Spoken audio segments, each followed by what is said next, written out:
లోక్సభ టికెట్ల కేటాయింపు చూస్తే గనక కేసీఆర్ వెళుతున్న దారి ఎట్లా ఉన్నది?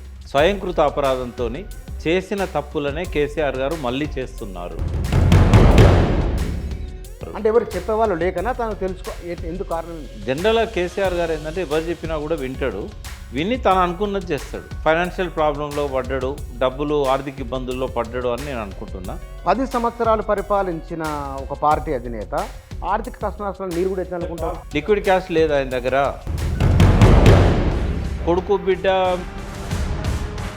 కొంతమంది డబ్బులు తీసుకొని కూడా పార్టీలు మారిండు. అవునా? మారిండు. కేసీఆర్ దగ్గర డబ్బు తీసుకొని మారిండు, నిన్న మారిండు. లోక్సభ టికెట్ తీసుకున్న వాళ్ళు పేరు చెప్పండి. ఉత్తర తెలంగాణ, దక్షిణ తెలంగాణ పేరు. కడియం సీఆర్ ఏదైతే ప్రజలకు చెప్తున్నాడో రూపాయి తీసుకోలేదు బీఆర్ఎస్ నుంచి అని, ఇది పచ్చి అబద్ధం అని నేను చెప్తున్నా. పక్కా కడియం సీఆర్ చేసిన దుర్మార్గం చరిత్రలో ఎవరు ఎప్పటికీ మరవరు. మామూలు దుర్మార్గం కాదు అది. కేసీఆర్ నమ్మకాన్ని మోసం చేశారు. ఏది మరి ఎందుకున్నా ఇండియన కేసీఆర్ చాలాసార్లు మోసపోయింది, కానీ కడియం సీఆర్ మోసం చేసినట్టు కేసీఆర్ని ఎవరు మోసం చేయరు. ఉప ముఖ్యమంత్రి ఇచ్చిండు, ఎంపీ ఇచ్చిండు, ఆఖరికి పదవి లేకపోతే ఎమ్మెల్సీ ఇచ్చిండు, ఎమ్మెల్సీ ఉండగానే ఎమ్మెల్యే ఇచ్చిండు. కేసీఆర్ మారితే ఏమిటి, మారకుంటే ఏమిటి? ఇప్పటివరకు అయితే మారినట్టు ఏ రకమైన సంకేతాలు బయటికి కనబడడం లేదు. కాంగ్రెస్ పైన ఒక వ్యతిరేకత వస్తే కేసీఆర్కి అనుకూలంగా అవుతుంది. సానుభూతి మినహా కాంగ్రెస్కి 3 నెలలు వచ్చిన వ్యతిరేకత ఏముంది చెప్పండి? కేసీఆర్ జనంలోకి వస్తే అదే 100 కోట్ల విలువ. నమస్తే. బీఆర్ఎస్ లోక్సభ ఎన్నికల్లో తన వ్యూహం ఎట్లా ఉన్నది? 2001లో పార్టీ ప్రారంభమైనప్పుడు వచ్చిన ఎత్తుపల్లాలు, కష్టనష్టాలు వేరు, ఇవాళ వేరు.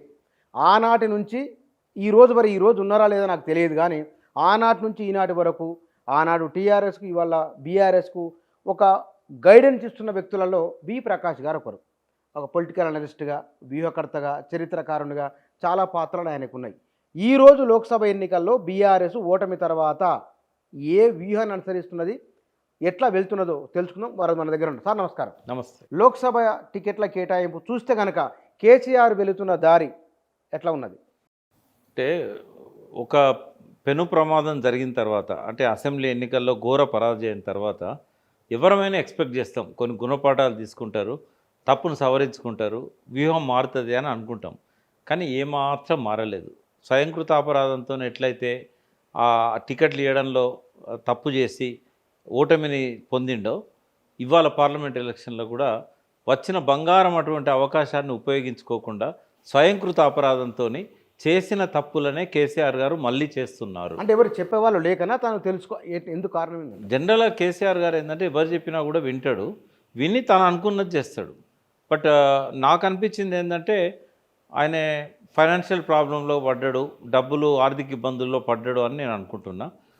అది ప్రధానంగా కారణం కావచ్చు అని నేను అనుకుంటున్నా. 10 సంవత్సరాలు పరిపాలించిన ఒక పార్టీ అధినేత ఎలక్ట్రోల్ బాండ్లలో 1000 కోట్ల పైబడి ఆ నిధులు సమకూరిన పార్టీ ఆర్థిక కష్టాలను మీరు కూడా అంటే పార్టీకి ఇవాళ నిజంగానే 1000 కోట్ల పైన ఉన్నాయి అకౌంట్లో.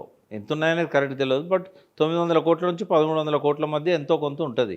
బట్ ఎలక్షన్లో తీయలేరు కదా బుచ్చన్న. ఎలక్షన్లలో ఆ డబ్బు తీయలేరు, వాడలేరు. ఎక్కువ నేను అనుకుంటా ఒక 50 లక్షల అఫీషియల్గా క్యాండిడేట్కి ఎంత అయితే లిమిట్ ఉందో ఆ లిమిట్ వరకు 90 లక్షల వరకు 90 లక్షలు అనుకుంటా. ఆ లిమిట్ వరకు మాత్రమే పార్టీ నుంచి తీసి నామినేషన్ ఖర్చులు, ప్రచార ఖర్చులు, హెలికాప్టర్ ఖర్చులు, ఇవన్నీ కూడా ప్రచార సామగ్రితో సహా అంతవరకే వాడాలి. అంటే హార్డ్లీ ఏంటంటే 1 కోటి రూపాయల కంటే ఎక్కువ ఒక్కో క్యాండిడేట్కి ఇవ్వలేడు ఆయన. అవును. అయితే ఇప్పుడు పరిస్థితి ఏంటంటే ఆయన ఎప్పుడు ఎక్స్పెక్ట్ చేయలే కదా గవర్నమెంట్ పోతుందని. తర్వాత కేసీఆర్ ఎప్పుడు డబ్బు ముట్టాడు, ఓన్లీ ఆయన దగ్గర లిక్విడ్ క్యాష్ ఉండదు. కొడుకు బిడ్డ ఆయనతో ఉన్న వాళ్ళు ఎవరైతే సంపాదించుకుంటారో సహజంగానే కొంత సంపాదించుకుంటారు, వ్యాపారాల ద్వారా కావచ్చు, లేకపోతే ఆపోజిషన్ పార్టీ వేసే అలిగేషన్ ద్వారా ఏదైనా కావచ్చు. అయితే ఒక్కసారి రాజు యుద్ధంలో ఓడిపోయిన తర్వాత బంధువర్గము, తర్వాత అస్మదీయులు అందరూ కూడా దూరం అవుతారు. ఎవరిని ఫోన్లు చేస్తే లేపరు, దగ్గరికి రారు. అయితే ఇది ఎక్కడి నుంచి స్టార్ట్ అయినాయి ఆయన కష్టాలంటే ఎలక్షన్లకు 15-20 రోజుల ముందు నుంచి స్టార్ట్ అయినాయి. నిజంగానే ఆయనకి ఎలక్షన్ టైంలో కనుక అందుబాటులో డబ్బు ఉంటే ఇంకో 20-25 సీట్లు అవలీలకు గెలిచేవాడు. ఆయన దగ్గర లేకపోవడం లేదు. నేను చెప్తున్నాను, నమ్ము అని చెప్తున్నా తెలంగాణ ప్రజల్ని. లిక్విడ్ క్యాష్ లేదు ఆయన దగ్గర, క్యాండిడేట్లకు ఇవ్వడానికి డబ్బులు లేకనే ఆఖరుకు పోటీ చేయాలి, అవకాశాలు బాగున్నాయి, డబ్బు పెట్టేవాడిని ఎత్తుకుంటున్నాడు ఇప్పుడు. కొంతమంది డబ్బులు తీసుకొని కూడా పార్టీలు మారిళ్ళు. అవునా? మారిళ్ళు, కేసీఆర్ దగ్గర డబ్బు తీసుకొని మారిళ్ళు, నిన్న మారిళ్ళు, లోక్సభ టికెట్లు తీసుకున్న వాళ్ళు మారిళ్ళు. బహుశా పోయిన వాళ్ళు పి రాములు, బీబీ పాటిల్, కడియం కావ్య.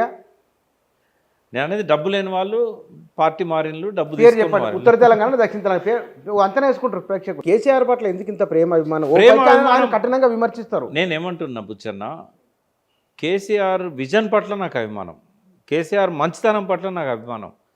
కేసీఆర్లో ఒక నవాబ్ అలీ నవాజ్ జంగ్ ఉన్నాడు, ఆయన ఆత్మలో ఒక దయార్ద్ర హృదయంలో ఒక నిజాం ఉన్నాడు. నాకు అందుకని కేసీఆర్ అంటే ప్రేమ. తెలంగాణకు గతంలో ఉన్న ముఖ్యమంత్రులందరికంటే కూడా తెలంగాణ అభివృద్ధి కోసం బాగా కష్టపడి తెలంగాణ సాధించడం ఒకటైతే, సాధించిన తెలంగాణను అభివృద్ధి చేయడానికి ఎన్ని ఆరోపణలను ఉన్నాయి ఆయన మీద, అవినీతి కానీ ఇంకోటి కానీ కానీ ఆయన విజన్ ఏదైతే ఉన్నదో అది నేను అభిమానిస్తాను. కానీ టికెట్ల కేటాయింపులో మీరు అన్నట్లు ఉద్యమకారులకు ఇస్తే ఎట్లా ఉంటుంది, ఉద్యమకారులు కాకుండా గెలిచే వాళ్ళకే ఇస్తే ఈ సందర్భంలో ఎట్లా ఉంటుంది? నేను ఏమంటున్నాను బుచ్చన్న, 16 సీట్లు హైదరాబాద్ అసెంబ్లీ ఎట్లాగో ఓడిపోయే సీటు, దాన్ని పక్కకు పెడదాం. 16 టికెట్లల్లో ఒక్కటన్నా ఉద్యమకారులకు ఇవ్వకపోతే ఆయన ఏం నేర్చుకున్నట్టు? ఉద్యమకారులను పక్కకు పెట్టిన అనేది ఒక ప్రధానమైన అంశం ఆయన ఓటమి తర్వాత మేమందరం చెప్తున్నది కూడా ఉద్యమకారులను ఆయన పక్కకు పెట్టిండు కాబట్టి ఆయన వాళ్ళని ఎప్పుడు కలవలేదు, పిలవలేదు, వాళ్ళని పూర్తి ఫక్త్ రాజకీయ పార్టీ అని చెప్పి ఉద్యమకారులను దూరం పెట్టినందుకే కొంత మూల్యం చెల్లించుకోవాల్సి వచ్చింది. ఫెయిల్యూర్లో అది కూడా ఒక ప్రధాన కారణం. ఒక 5-6 కారణాలు ఉంటే అది కూడా ప్రధాన కారణం. మరి ఎందుకు ఇవ్వకూడదు? ఇప్పుడు ఉదాహరణకు వరంగల్ టికెట్ పెండింగ్ ఉంది, దాదాపు అన్ని ప్రకటించారు, నాకు తెలిసినంత వరకు కరెక్ట్ చేయండి, అన్ని ప్రకటించారు, ఒక్క వరంగల్ పెండింగ్ ఉంది. ఎందుకు అంటే కావ్య వెళ్ళిపోయింది కాబట్టి ఆ సీట్ ఎవరికి ఇవ్వాలి, వాళ్ళు ఎవరు లేరు, ఇప్పుడు అంతా సెకండరీ క్యాడర్ ఉన్నారు. సుధీర్ అని ఇదివరకు జిల్లా పరిషత్ చైర్మన్ చేశాడు, ఆయనే నాన్ లోకల్, జనగాం ప్రాంతం ఆయనది, ఆయనకు ఇస్తే నాన్ లోకల్ అనే ఫీలింగ్ వస్తుంది. తర్వాత ఇంకొకరిద్దరు ప్రయత్నం చేసుకుంటాను, వాళ్ళు కూడా మామూలు వ్యక్తులే, ఎవరంతా నోటెడ్ పర్సనాలిటీస్గా. అది ఈయనన్న కొంత జిల్లా పరిషత్ చైర్మన్. ఇప్పుడు ఉద్యమకారులు ఎంతోమంది వరంగల్లో ఉన్నారు, అందులో దళితులు ఉన్నారు. ఇప్పుడు పసుపు దయాకర్కి ఏమున్నదని టికెట్ ఇచ్చి గెలిపించుకున్నాం సార్. అప్పుడు ముఖ్యమంత్రి ఉన్నాడు కాబట్టి ఆ డబ్బు అవన్నీ ప్రొవైడ్ చేసి ఆయన గెలిపించుకున్నారు. ఇప్పుడు చింతాస్వామి టికెట్ కోసం ప్రయత్నం చేస్తున్నాడు, నా దగ్గర కూడా వచ్చాడు. చింతాస్వామి అనేవాడు రాయని గోడలేదు తెలంగాణలో అప్పట్లో. ఎంత మంచి, ఎక్కడైతే కుదిరిచ్చి ఒక వాల్ రైటింగ్లో విప్లవం తీసుకొచ్చాడు ఆయన. నేను కూడా వాల్ రైటింగ్ చేసిన 1979-81 మధ్యలో హైదరాబాద్లోనే ముట్టుకొని గోడలేదు. నా రైటింగ్ బాగుంటుంది. డిఎస్ఓ కార్యదర్శిగా ఉన్నప్పుడు డెమోక్రటిక్ ఎడ్యుకేషన్, ఇండిపెండెంట్ ఎడ్యుకేషన్ అని చెప్పి గోడల మీద రాసేది. అద్భుతంగా ఒక సంచలనము ఈయన చింతాస్వామి రాతలు. చింతాస్వామి ఒక గొప్ప కళాకారుడు, సోషల్ మీడియా ఇవన్నీ కూడా ఆయన ఎప్పటి నుంచో మొదలుపెట్టాడు. ధూమ్ధామ్ వెనకాల ఒక పెద్ద వెన్నుముకలాగా ఉన్నాడు. కేసీఆర్ గారికి, హరీష్ రావు గారికి ఎప్పుడు ఏ పని చెప్పినా కూడా అన్నీ ఆయనే చేసుకుంటూ వచ్చిండు. ఆయన ఎమ్మెల్యే టికెట్ ఆశిస్తే గన్పూర్ ఇవ్వలేదు, అప్పుడు స్టేషన్ గన్పూర్ విజయరామారావు గారు వచ్చిందని చెప్పి ఇవ్వలేదు. తర్వాత మళ్ళీ అవకాశం వచ్చినప్పుడు కూడా రాజయ్యకి ఇచ్చారు తప్ప ఆయనకి ఇవ్వలేదు. కడియం శ్రీహరి వచ్చినప్పుడు కూడా మళ్ళీ ఆయన కంటెస్టెంట్, బట్ ఇన్నిసార్లు ఆయనకు అవకాశం వచ్చినా కూడా ఇవ్వలేదు. ఇప్పుడు ఎంపీ ఇస్తే ఏమవుతుంది? ఆయన దగ్గర డబ్బు లేదు కావచ్చు, ఆయనకు కూడా అభిమానులు ఉన్నారు. ఓడిపోతే నేను అనేది ఏంటంటే ఇప్పుడే మీ ముందు నేను ఛాలెంజ్ చేస్తున్నా, చింతాస్వామి ఆయన కనుక బీఆర్ఎస్ టికెట్ కన్ఫర్మ్ అయితే ₹1 ఖర్చు పెట్టకుండా గెలవగలుగుతారు ఆయన. అవునా? ఇప్పుడున్న వాతావరణం. ఎందుకంటే కడియం శ్రీహరి మీద మండుతున్నారు జనం. ఆయన రెంటికి చెడ్డ రేవడాయండు. కాంగ్రెస్ వాళ్ళేమో ఈయన మేము సపోర్ట్ చేయమంటున్నారు, వాళ్ళతో కోయిన్సైడ్ అయితే లేడు ఆయన. రాజయ్య కానీ ఇందిరా కానీ ఎవ్వరు కూడా ఆయనకు సపోర్ట్ చేసే పరిస్థితి లేదు, ఏ నియోజకవర్గంలో లేదు. రెండవది టీఆర్ఎస్ శ్రేణులు మేము గెలవకున్నా పర్లేదు కానీ కడియం కావ్యాన్ని ఓడించాలి అని చెప్పి పట్టుదలతో ఉన్నారు. ఆమెకి ఇవ్వద్దని చెప్తే కూడా కేసీఆర్ ఇచ్చిండని చెప్పి కోపం ఉంది కేసీఆర్ మీద. ఆమెకి ఇవ్వద్దని చెప్పారు కొంతమంది, ఆ జిల్లాను శాసించే కొంతమంది మాజీ మంత్రులు కూడా చెప్పారు ఆమెకి ఇవ్వద్దు ఎట్టి పరిస్థితులు అని. వినకుండా జిల్లాను శాసించే మాజీ మంత్రులు ఎవరిని లెక్క చేయకుండా టికెట్ ఇచ్చిండు ఆమెకు. కడియం శ్రీహరి చేసిన దుర్మార్గం చరిత్రలో ఎవరు ఎప్పటికీ మరవరు. మామూలు దుర్మార్గం కాదు అది. కేసీఆర్ నమ్మకాన్ని మోసం చేశాడు. ఏది మరి ఎందుకు నమ్మిండియనా? కేసీఆర్ చాలాసార్లు మోసపోయింది కానీ కడియం శ్రీహరి మోసం చేసినట్టు కేసీఆర్ని ఎవరు మోసం చేయలేదు. అంత నమ్మకం, అంత స్నేహం ఉన్నదని అంటారు కదా. మళ్ళీ కడియం శ్రీహరికి చేసినంత గొప్ప కేసీఆర్ ఎవరికి చేయలే. ఉప ముఖ్యమంత్రి ఇచ్చిండు, ఎంపీ ఇచ్చిండు, ఆఖరికి పదవి లేకపోతే ఎమ్మెల్సీ ఇచ్చిండు, ఎమ్మెల్సీ ఉండగానే ఎమ్మెల్యే ఇచ్చిండు. ఎందుకు అంత ప్రేమ? ఎందుకు? మనిషి ఇంటలెక్చువల్ నాన్ కరప్ట్ అని అనుకున్నారు. కానీ ఆయన చేసినంత నయవంచన ఇంకెవరు చేయలేదు. నాకు ఆయన ఇంటలెక్చువాలిటీ మీద గౌరవం ఉంది, కానీ ఆయన చేసిన మోసాన్ని మాత్రం నేను డైజెస్ట్ చేసుకోలేను. కేసీఆర్కు ఎంతోమంది మోసం చేశారు, బట్ ఈయన చేసిన మోసం పరాకాష్ట. దానం నాగేందర్, రంజిత్ రెడ్డి కంటే కడియం శ్రీ గారు చేసింది ఎక్కువ. ఎస్, దానం నాగేందర్ ఏం మోసం చేయలే. ఆయన కాంగ్రెస్ మనిషి కాబట్టి కాంగ్రెస్లో గెలిపాడు. కానీ రంజిత్ రెడ్డిది ఉంటుంది, వీళ్ళందరిది ఉంటుంది. నమ్ముకున్న వాళ్ళు అమ్ము చేయడంలో వీళ్ళందరూ ఉంటారు. కానీ వరంగల్ సీట్ మాత్రం ఇప్పటికి కూడా ఒక్కటే పెండింగ్ ఉంది. ఇవాళ రేపు డిసైడ్ అవుతుంది. పెద్ద మనసు చేసుకొని చింతాస్వామికి ఆ టికెట్ ఇచ్చి దగ్గరుండి కేసీఆర్ కనుక చింతాస్వామి భుజం మీద చేసి, మీరు ఉద్యమకారులను గౌరవిస్తలేరు అంటున్నారు కదా, నా తప్పు నేను సవరించుకుంటున్నా. ఉద్యమకారుడు 2001 నుంచి నాతోనున్నాడు. చింతాస్వామిని నేను మీ అందరి ఆశీర్వాదం కోసం టికెట్ ఇచ్చి పంపిస్తున్నా. నిజంగానే ఉద్యమకారులు మీరు చేసే విమర్శ కరెక్ట్ అయితే కనుక నేను ఈయనకు టికెట్ ఇస్తున్నా, గెలిపించుకోండి. రూపాయి లేదు ఈయన దగ్గర, ఎవ్వరికి రూపాయి ఇవ్వడు, మీరు గెలిపించుకోండి అని పంపించినట్టే బ్రహ్మాండమైన మెజారిటీతో గెలిచి వస్తాడు పక్క. కానీ ఇక్కడ రెండు విషయాలు. ఇట్లా దీన్ని కేసీఆర్ ఒప్పుకోవడం ఎంత కష్టమో గెలవడం కూడా అంతే కష్టమేమో. కాదు, ఇక్కడ ఏమైందంటే ఇద్దరి మీద మండుతున్నారు. ఆరూరు రమేష్ బీజేపీ, టీఆర్ఎస్ కార్యకర్తలు ఎవ్వరు ఆయన ఓటేయరు. ఆరూరు రమేష్ బాగా తెలంగాణ టీఆర్ఎస్ని అడ్డం పెట్టుకొని 100 కోట్లు సంపాదించిండు అనేది ఒక కోపం ఉంది. ఆయన లాస్ట్ మినిట్లో ఇలా దునికిండు అనేది కూడా ఉన్నది. ఆయన విషయంలో ఏకాభిప్రాయం లేదు ప్రజలకు, ఈయన విషయంలో కూడా లేదు. కడియం శ్రీ విషయంలో కావ్య బీఆర్ఎస్లో ఉంటే మంచి మేడతో గెలిచేది. బట్ ఇక ఈ ఇద్దరును వ్యతిరేకిస్తున్నారు కాబట్టి ఉద్యమకారులే కాదు, సాధారణ ప్రజలు కూడా ఒక దళిత చదువుకున్న యువకుణ్ణి, మొదటి నుంచి తెలంగాణ ఉద్యమంలో ఉన్న యువకుణ్ణి ఆయన్ని గెలిపిస్తారని నాకు పూర్తి నమ్మకం ఉంది. నేను కూడా వరంగల్ బిడ్డనే. అంటే మీరు కొంచెం పబ్లిక్లో తిరుగుతున్నారు కదా, అవును. ఇప్పుడు కేసీఆర్ ఇచ్చిన టికెట్లు ఎన్ని గెలవచ్చు అంటే ఒకటి వాతావరణం ఏమో కేసీఆర్కి అనుకూలంగా వచ్చింది. కేసీఆర్ ఇచ్చిన క్యాండిడేట్లు ఏమో బాగాలేరు. ఇది కొత్త సూత్రీకరణ. అవును, వాస్తవం. ఇప్పుడు ఎవరి మీద పోటీ చేస్తున్నారు కేసీఆర్ క్యాండిడేట్లు? మల్కాజ్గిరిలో నీ కాంగ్రెస్ నుంచి కొత్తగా వచ్చినోడికే టికెట్ ఇవ్వాలన్నా? మల్కాజ్గిరిలో నీ క్యాండిడేటే లేడా? అంటే డబ్బు ప్రధానం. ఆ లక్ష్మణుడి దగ్గర డబ్బులు ఉన్నాయి, రియల్ ఎస్టేట్ చేస్తాడు కాబట్టి నువ్వు అనేది టికెట్ ఇచ్చినావు. పోటీ ఎవరి మీద? నీ టీఆర్ఎస్లో మాజీ ముఖ్యమైన నాయకులు ఈటెల రాజేందరు, సునీత. అక్కడ తెలివిగా రేవంత్ రెడ్డి ఏం చేసిండు? ముఖాముఖి పోటీ జరిగేటట్టు చేసాడు. ఒక డమ్మి క్యాండిడేట్ను పెట్టిండు, సునీత లక్ష్మారెడ్డిని. రాజేందర్తో లక్ష్మారెడ్డి గెలవగలుగుతాడా? టీఆర్ఎస్ నాయకులు అందరూ కూడా ఏకపక్షంగా రాజేందర్కి వేస్తారు.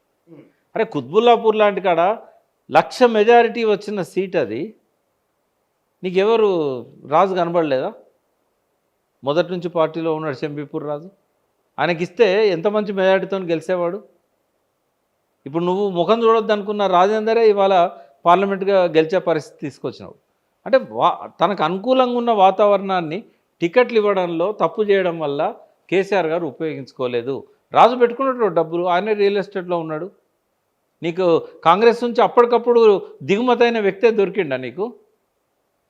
ఇక్కడ ఒక్క దగ్గర కాదు, నీకు పద్మారావు ఎందుకు సికింద్రాబాద్? ఎందుకు రామ్మోహన్ పిలిచి టికెట్ ఇవ్వ? ఇప్పటికైనా బీఫామ్ ఇవ్వలే కదా. పద్మారావుని పక్కకు పెట్టు, రామ్మోహన్కి గెలవపోతాడు. దాని వెనుకున్న పక్క 100% మెదక్ ఉంది. నువ్వు పద్మాదేవేందర్ రెడ్డికి ఇవ్వచ్చు కదా, లేదా టీఆర్ఎస్లో మొదటి నుంచి వాళ్ళకి ఎవరికైనా ఇవ్వచ్చు. అది కాదు, అసెంబ్లీ సెగ్మెంట్స్ అన్ని గెలిచిన సీట్ అది. ఈజీగా అవలీలగా మెదక్ గెలిచేది. కేసీఆర్ నామినేషన్ వేసి ఒక్కరోజు పోకపోయినా గెలిచే సీట్ అది. ఆ బంగారం అన్నటువంటి సీట్ను దుబ్బాకల వ్యతిరేకత ఉన్నది, గజ్వెల్లో వ్యతిరేకత ఉన్నది, సిద్దిపేటలో వ్యతిరేకత ఉన్నది. ఇప్పుడు ఇచ్చిన క్యాండిడేట్ మంచోడే వెంకటరామరెడ్డి, కానీ ఆయన విధి నిర్వహణలో భాగంగా మల్లన్న సాగర్, కొండపోచమ్మ సాగర్ భూ నిర్వాసితులకు ఆయన చేసిన ఈ అరెస్టులు కానీ, కేసులు కానీ, నాకు నష్టపరిహారం తక్కువ ఇవ్వడం కానీ, వీటన్నిటి వల్ల చెడ్డ పేరున్న వ్యక్తిని నువ్వు ఎందుకు పెట్టుకున్నావు? నీకు ఎవరు దొరకలేదా? హరీష్ రావు నడుతో పేరు ఇవ్వకపోనా నీకు? ఉద్యమకారుడు అక్కడ నీకు కనబడలేదా? ఈజీగా గెలిచే సీట్ కదా, డబ్బు పెట్టకుండా గెలిచే సీట్లో నీకు పద్మా దేవేందర్ రెడ్డి కనబడలేదా? ఇవన్నీ తప్పులు కదా చేసినాయి. ఎన్నని చెప్పాలి ఇట్లా? ఇక్కడ ట్రయాంగిల్ పోటీలో ఈజీగా బీఆర్ఎస్ గెలిచే అవకాశం ఉన్నది. చాలా సీట్లలో ట్రయాంగిల్ ఉన్నది. నీకున్న 38%, 37% నువ్వు కాపాడుకుంటే ఈజీగా బయటపడేది కదా. రేవంత్ రెడ్డి మీద వచ్చిన ప్రతికూలత నీకు ఉపయోగపడకపోనా? ఇప్పుడు ఎంతో ఒక 2%, 3% వ్యతిరేకత అయితే వచ్చింది కదా. ఇదంతా నువ్వు ఎక్కడ ఎన్క్యాచ్ చేసుకుంటున్నావు? ఇంకోటి, ఏ ఎమ్మెల్యేల మీదనైతే వ్యతిరేకతతోని ప్రజలు ఓడించిందో నువ్వు వాళ్ళని ఎట్లా ఇన్ఛార్జిగా పెడతావు? కేటీఆర్ గారు పార్లమెంటరీ సమీక్షలో చెప్పాడు, 5గురిని వేస్తాం మేము ఇన్ఛార్జీలుగా. ఒక్కరి మీద ముద్ర ఉన్నా కూడా 4గురిని పార్టీకి మొదటి నుంచి పనిచేసిన వాళ్ళని నువ్వు పెట్టుంటే ఇవాళ నీకు ఒక పార్టీ ప్రక్షాళన జరిగి అసమ్మతి పోయి అందరు కలిసి పనిచేసేటోళ్ళు కదా. ప్రతి దగ్గర తప్పులు చేశారు, పార్టీని ఇంకా రివైవ్ చేయట్లేదు. ఎట్లా ఎవరికి వాళ్ళు కష్టపడుతున్నారు? వినోద్ కుమార్ కరీంనగర్లో కష్టపడతాను, సరిపోతుందా అది? పార్టీ నుంచి ఆయనకి ఇస్తున్న ప్రోత్సాహం ఏంది? మీరు టఫ్ సీట్ అది బండి సంజయ్తో. చాలా ఉన్నాయి బుచ్చన్న, కానీ ఇక్కడ బాధ అనిపిస్తా ఉంది.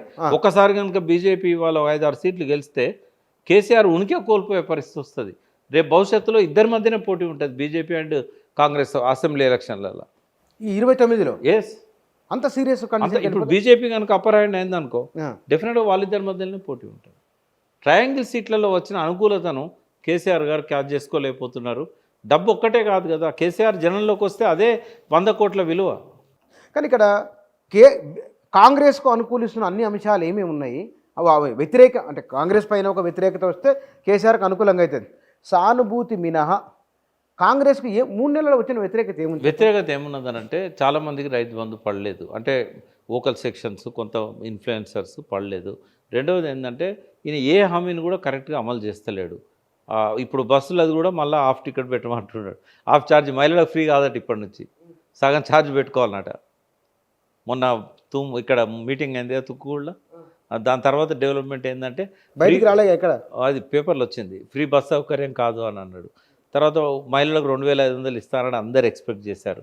రైతులకు కూడా ఇప్పుడు 500 రూపాయలు క్వింటాల్కి ఇస్తా అన్నాడు. తర్వాత రైతు బంధు పెంచుతానన్నాడు. ఇప్పుడు తీసుకోకండి, మేము వచ్చినాక 15,000 చొప్పున ఇస్తామని చెప్పిండు. ఇవన్నీ కూడా ఉంటాయి కదా. తర్వాత రుణమాఫీ, మీరు అస్సలే మీరు ఇదివరకు రుణం చెల్లించిన వాళ్ళు కూడా ఇప్పుడు 2 లక్షలు తీసుకోండి, నేను వచ్చినాక మాఫీ చేస్తా. ఇవన్నీ మ్యాటర్ అవుతాయి కదా. రెండవది రేవంత్ రెడ్డి గెలిపేయాలని కేసీఆర్ ఓడించలేదు. కేసీఆర్ చేసిన తప్పులు, నరేంద్ర మోడీ ఆడిన నాటకము, ముఖాముఖి పోటీలు, వీటన్నిటి వల్ల. కాబట్టి ఇవాళ కేసీఆర్తో రేవంత్ రెడ్డిని పోల్చుకున్నప్పుడు డెఫినెట్గా కేసీఆర్ పట్లనే సానుభూతి ఉంటుంది. ఇట్లాంటివి అన్నీ ఉన్నాయి. అయితే నేను అనేది ఏంటంటే 1-2% కాంగ్రెస్ ఓటు టిల్ట్ అయినా కూడా కాంగ్రెస్ ఓట్లు చాలా వరకు చీలి బీజేపీ పోతున్నాయి. ఏ యూత్ అయితే నిరుద్యోగ యువత ఇవాళ కాంగ్రెస్ని గెలిపించిందో అవన్నీ కూడా 90% బీజేపీ దిక్కుపోతాయి. ఇట్లా ట్రయాంగిల్ ఫైట్ వచ్చినప్పుడు నీ ఓట్లను నువ్వు కాపాడుకుంటే గెలుస్తావు కదా. కేసీఆర్ మారితే ఏమిటి, మారకుంటే ఏమిటి? ఇప్పటివరకు అయితే మారినట్టు ఏ రకమైన సంకేతాలు బయటికి కనబడడం లేదు. ఆయన ముఖంలో బాధ కనబడుతుంది తప్ప ఆయన మారితే ఇట్లా ఎందుకు ఇస్తాడు టికెట్లు? మీ ద్వారా నేను చెప్తున్నా, చింతాస్వామికి ఏమని మారినట్టు నేను ఒప్పుకుంటాను. కేసీఆర్ చింతాస్వామితో 7 నియోజకవర్గాలలో పర్యటన చేసి 7 రోడ్ షోలు చేస్తే చింతాస్వామి గెలవాడా? ఒక్కరోజు తిరిగితే చాలా, ఒక్కరోజు చాలు. 7 నియోజకవర్గాల్లో సుడిగాలి రోడ్ షో చేసి, నా మనిషి ఉద్యమకారుడు నాతో మొదటి నుంచి ఉన్నాడు, నేను ఇంతకాలం అన్యాయం చేసిన అంటున్నారు కదా, ఇప్పుడు న్యాయం చేసినా గెలిపించండి అని ప్రజలకు ఛాలెంజ్ విసిరితే 2-3 లక్షల మెజారిటీతో గెలుస్తాడు చింతాస్వామి. చింతాస్వామి పేరు నేను తీసుకున్నా, ఆయన వచ్చి అడిగాడు కాబట్టి, ఉద్యమకారుడు కాబట్టి, సహచరుడు కాబట్టి. ఎవరినైనా ఉద్యమకారుని పెట్టు, నువ్వు ఉద్యమకారుని పెట్టి గెలిచి చూపెడతాడు. ఇవాళ అక్కడ ఉన్న వాతావరణం మార్పు చేర్పులకు అవకాశం కూడా ఉంది కదా. అంటే అన్ని సీట్లు వేరు, ఆ సీటు వేరు. ఇప్పటికి కూడా చెప్తున్నా, రామ్మోహన్ కా టికెట్ ఇవ్వలే, వెనక్కి పిలిచి ఇవ్వండి. కేటీఆర్ పిలిస్తే రాడా రామ్మోహన్? సికింద్రాబాద్ ఇవ్వండి, కిషన్ రెడ్డి మీద గెలుస్తాడు. మల్కాజ్గిరి షంపీపూర్ రాజుకి ఇవ్వండి, రాగిడి లక్ష్మారెడ్డి ఎంత ఖర్చు పెట్టిండో షంపీపూర్ రాజు రిటర్న్ చేస్తాడు, గెలవాడా? పద్మా దేవేందర్ రెడ్డికి ఇవ్వండి, మెదక్ గెలుస్తుంది. గెలిచే సీట్ ఓడగొట్టుకుంటాను. వీటికి మీరు ఈ మాటలు మీరు వాళ్ళని ఒప్పిస్తారా? మరి రేపు ఖర్చు పెట్టుకుంటారని అన్నారు కదా. నేను మీ ద్వారా చెప్తున్నా బుచ్చన్న, ఎందుకంటే వాళ్ళు ఎవరు నన్ను పిలవడం లేదు, అడగడం లేదు. అక్కడ చెవిటోని ముందు శంఖం వదినట్టు మీరు నన్ను అడుగుతున్నారు కాబట్టి ఇప్పటికైనా అవకాశం ఉంది కాబట్టి చెప్తున్నా. ఒకవేళ మీ లెక్క ప్రకారం 4-5 గెలుస్తారు. మరి ఈ 4 గెలిచే సీట్లే. వినోద్ కుమార్ కొంచెం సపోర్ట్ చేస్తే ఆయన కూడా గెలుస్తాడు, ఈజీ గెలిచే సీటు. మిగతా సీట్లలో కొంత వెనుకబడి ఉన్నారు, బట్ ఈ సీట్లు అయితే 100% గెలిచేటి. కవిత గెలిచే అవకాశం ఉంది అక్కడ కొద్దిగా కష్టపడితే. మహిబాద్లో కొద్దిగా కష్టపడితే గెలుస్తారు. నామా నాగేశ్వరరావుకి అనుకూలంగా ఉంది ఖమ్మం జిల్లాలో వీళ్ళకి ముఠా తగాదాలు కొట్లాటల వల్ల. కాబట్టి 5-6 సీట్లు ఈజీ గెలిచే సీట్లు ఉన్నాయి. కేసీఆర్ గారు కనుక కొన్ని పెద్ద మనసు చేసుకొని కొన్ని మార్పులు చేసి వాళ్ళకి అవకాశం ఇచ్చినట్టయితే గెలిచి చూపెడతారు. Thank you very much. బహుశా కేసీఆర్ పట్ల ఉన్న గౌరవభావంతోనూ కలిసి పనిచేసిన వారి దగ్గరకు ఉన్న సన్నిహితం కారణంగానో కొన్ని మాటలు కఠినంగా కొన్ని మాటలు విజ్ఞప్తితోని బీఆర్ఎస్ అధినేతకు వారు చేస్తున్న విజ్ఞప్తి ఇది. బహుశా తెలంగాణ కోసం ఏర్పడి తెలంగాణ రాజకీయాల్లో ఒక ముద్ర వేసుకున్న బీఆర్ఎస్ దశ దిశ బీఆర్ఎస్ ప్రయాణం సరైన డైరెక్షన్లో ఉండాలని వారు చేస్తున్న సూచన, చేస్తున్న విజ్ఞప్తి కూడా. Thank you.